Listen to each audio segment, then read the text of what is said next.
नमस्कार मंडळी. सांबार मसाला कसा करते त्याची रेसिपी तुम्हाला सांगते. सांबार मसाला करण्याची प्रत्येकाची पद्धत वेगवेगळी आहे.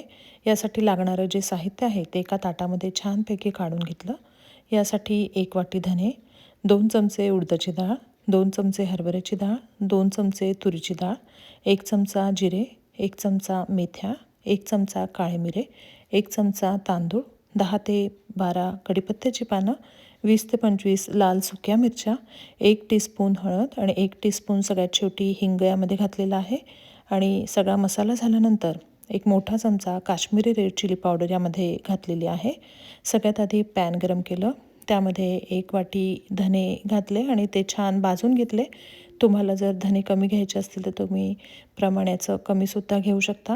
त्यानंतर उडदाची डाळ, हरभऱ्याची डाळ आणि तुरीची डाळ एकत्र करूनच छान मंद आचेवर भाजून घेतली. आणि पॅन छान गरम असल्यामुळे खरपूस अशी ही जी डाळ आहे, म्हणजे या तिन्ही डाळी आहेत, खरपूस अशा छान भाजून झाल्या. त्यानंतर त्या पॅनमध्येच तांदूळ घातले आणि तांदूळसुद्धा भाजून घेतले. आणि हे सगळं साहित्य एका मोठ्या ताटामध्ये सगळं एक एक करून काढून घेतलं. त्यानंतर यामध्ये 1 चमचा जिरे, 1 चमचा मेथ्या आणि 1 चमचा काळे मिरे हे घातलं आणि हे सुद्धा भाजून घेतलं आहे आणि ताटामध्ये हे काढून ठेवलं.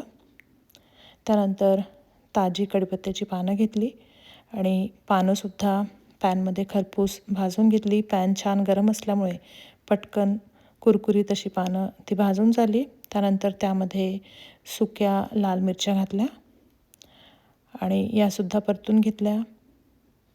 परतून झाल्यानंतर त्यासुद्धा काढून ठेवल्या. हे सगळं जे मसाल्याचं साहित्य आहे ते ताटामध्ये सगळं काढून आधी गार होऊ दिलं.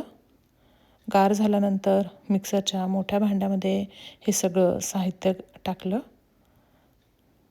आणि मिक्सरमधनं बारीक हा मसाला फिरवून घेतला. आधीच त्यामध्ये हळद आणि हिंग घातला फिरवण्याच्या आधी आणि मिक्सरमधनं बारीक असा हा मसाला फिरवून घेतला. त्यानंतर त्यामध्ये 1 मोठा चमचा रेड चिली पावडर टाकली आणि हा सगळा मिक्स केला आहे मसाला. कोरड्या काचेच्या बरणीमध्ये हा मसाला काढून ठेवला. छान घरच्या घरी सांबार मसाला तयार झाला. मागे मी सांबार मसाला केला होता, त्यामध्ये चिंच आणि सुकं खोबरंसुद्धा घातलेलं होतं. तुम्हाला जर चिंच आणि सुकं खोबरं घालायचं असेल तर तुम्ही घालू शकता.